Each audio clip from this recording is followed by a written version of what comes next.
Gunung Kidul.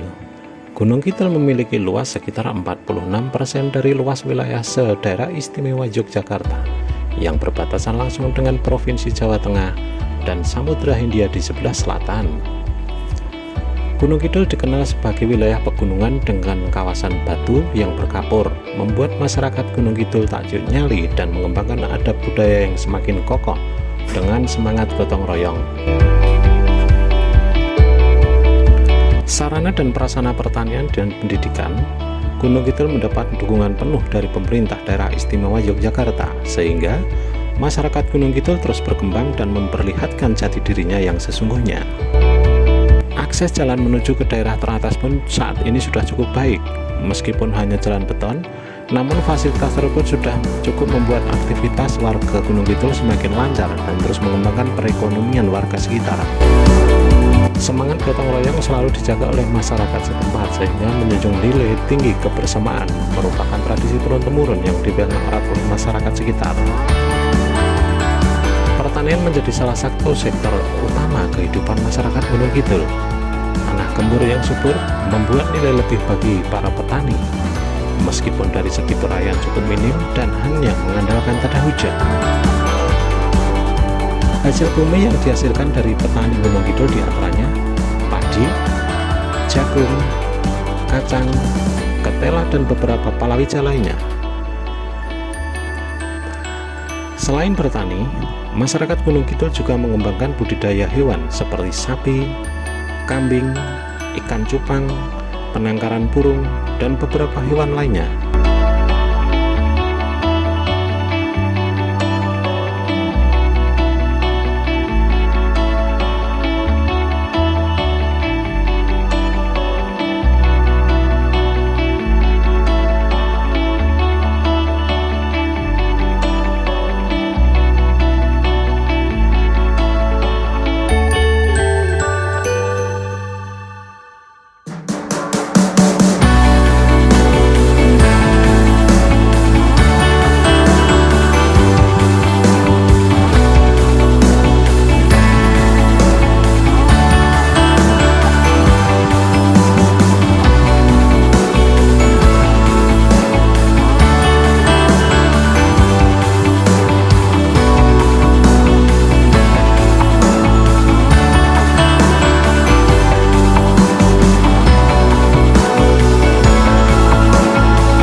Suasana yang asri dengan pemandangan yang asik menambah betah jika berkunjung ke tempat ini. Meskipun apa yang kami lihat bukanlah tempat wisata, namun kami sungguh menikmati keindahan alam di sini.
Batuan besar yang berdiri kokoh di pinggir tebing menambah asik suasana di tempat ini. Tak hanya itu saja, melihat lereng persawaran yang sangat menyenangkan dan memanjakan mata kami.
Thank you.